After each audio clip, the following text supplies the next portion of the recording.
Cab Calloway was an American jazz singer.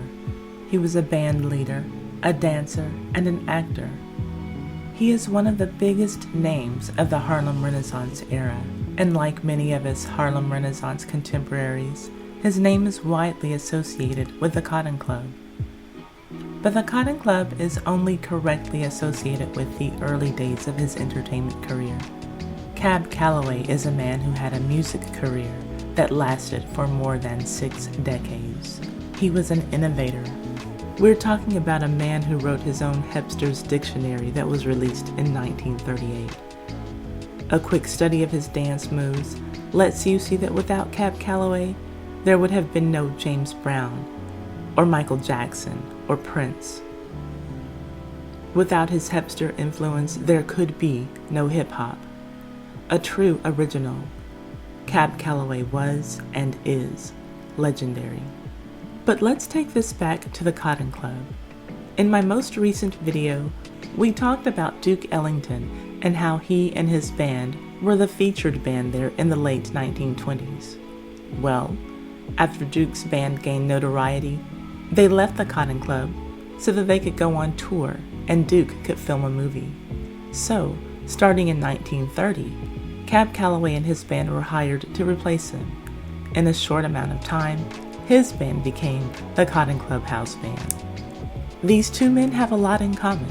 They had similar career paths in the entertainment industry during the Harlem Renaissance era, and both were very famous. They collaborated with a lot of the same people. They even share a very similar phenotype. So I guess that I shouldn't have been too surprised to see a few comments on my Duke Ellington video from people who wanted me to know that Duke Ellington was also Janet Du Bois's father. Let's be clear on that. He wasn't.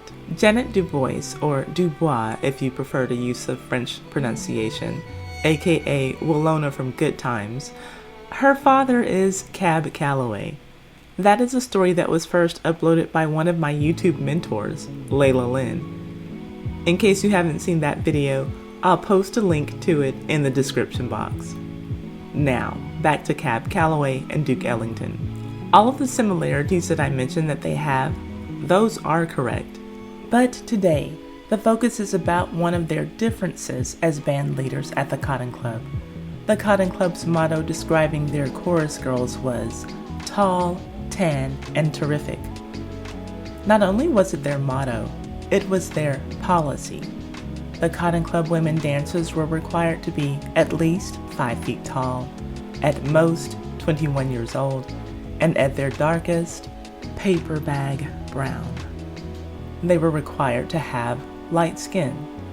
The closer to white, the better. You might ask, what does any of that have to do with Duke Ellington or Cab Calloway? The answer is, Duke Ellington never fought or questioned the skin tone policy. Cab Calloway questioned it, fought it, and won. Let's get into it. But first, if you like these videos about your favorite and most scandalous celebrities from yesteryear that make the Ty Said What Ty Said channel a time capsule for the culture, subscribe and hit the notification bell so that you can know every time that I upload one of these videos or every time that I live stream, and comment "I subscribed" in the comment section so that I can say hello to you.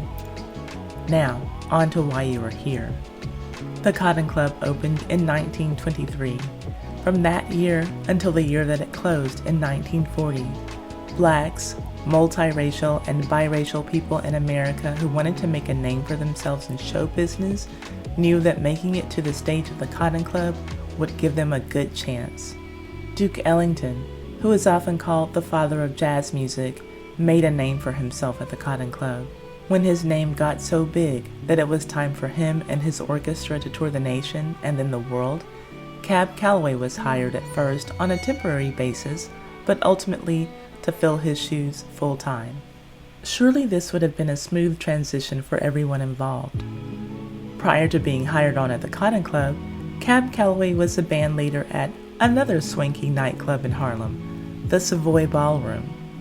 The Savoy had a lot of things in common with the Cotton Club, but none of the other clubs' names at that time carried the weight and prestige that the Cotton Club did.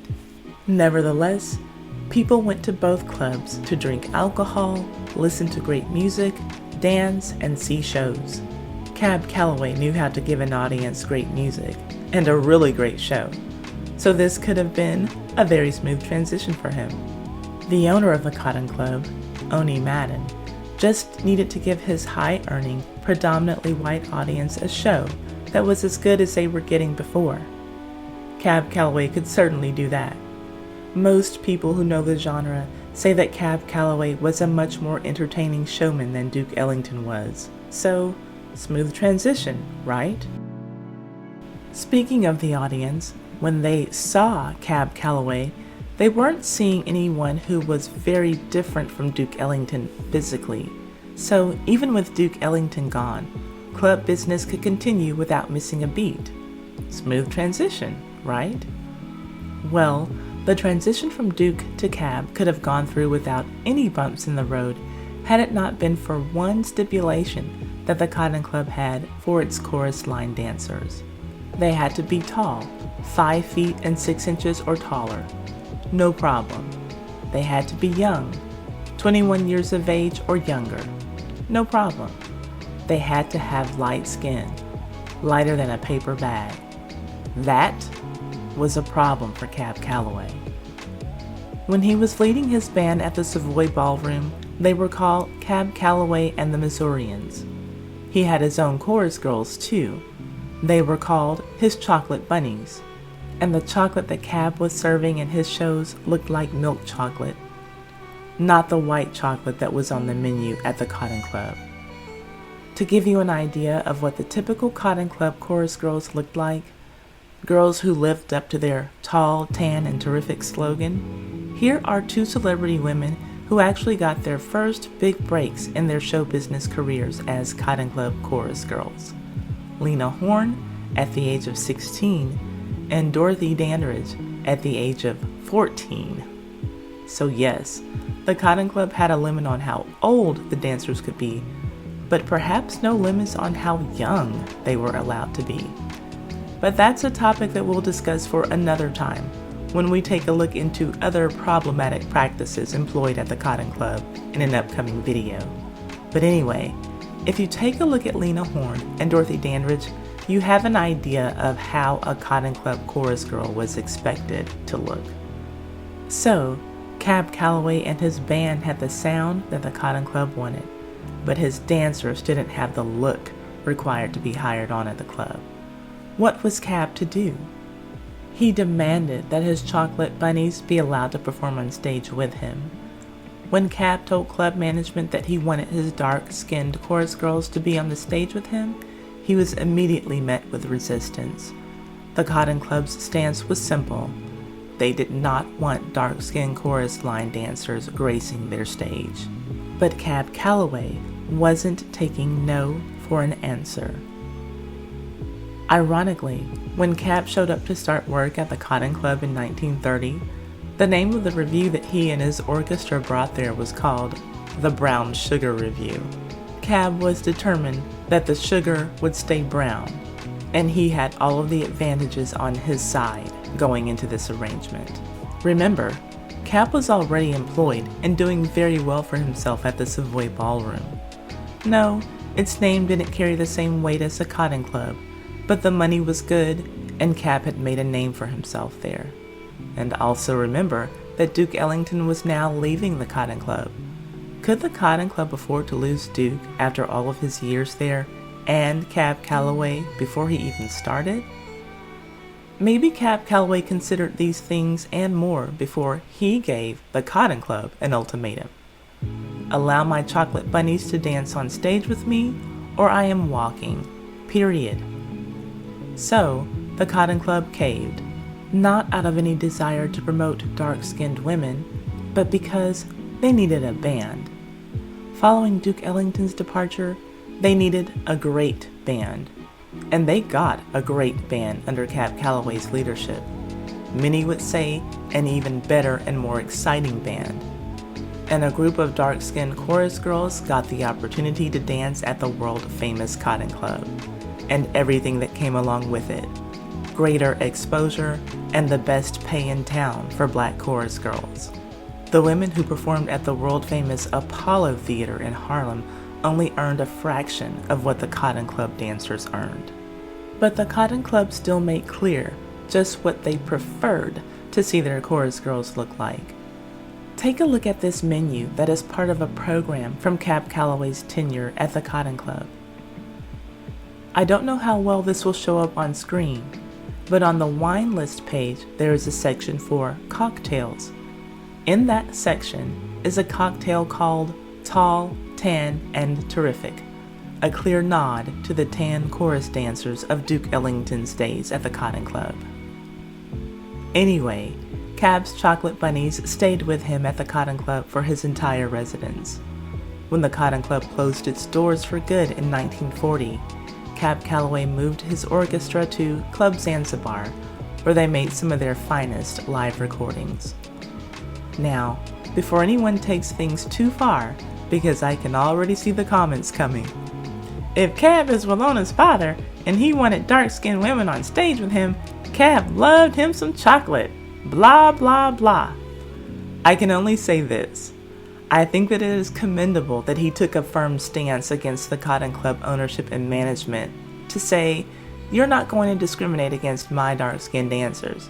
They have the talent, let them dance, and pay them. And clearly he had at least one romance with a woman darker than himself in order to have Janet Du Bois as his daughter. But when it came to marriage and creating the children who he publicly claimed for his whole life, he married a woman who looked more like himself. I'm not saying whether any of his actions in that are right or wrong. I'm just giving as much of the full picture that I have, because I know the types of comments that are often in the comment sections of my videos. But let me know, do you see Cab Calloway as a hero for speaking up for his chorus girls with dark complexions? Or was he just doing what he should have done, and other men in his era should have been doing? Let me know in the comments section. Let's get a discussion going.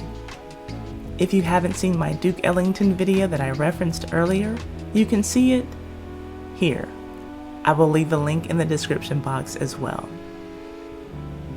My sources for this video are Quite Continental, cabcalloway.cc, PBS, Harlem Holiday, The Cotton Club, 1925 to 1940, a dissertation for a doctoral degree in philosophy by Malcolm Womack, American Dancing, From the Cakewalk to the Moonwalk by Megan Pugh, Casey Studio, and The Baltimore Sun. If you want text notifications so that you can get a text 15 minutes before I release a video or 15 minutes before I live stream, simply send a text to 786-632-2135 to let me know that you want text, and you will get an outgoing text message 15 minutes before I have a new video release. Thank you so much for tuning in to the Ty Said What Ty Said channel. Please leave a thumbs up and comment so that we can get a discussion going. And share this video on all of your social media, especially your Facebook. That really helps me out a lot. And subscribe and hit the notification bell so that you can know when my next video is ready for you. And if you don't like what I'm saying but you love it, feel free to hit that applaud button just below your video screen there and send me some donations.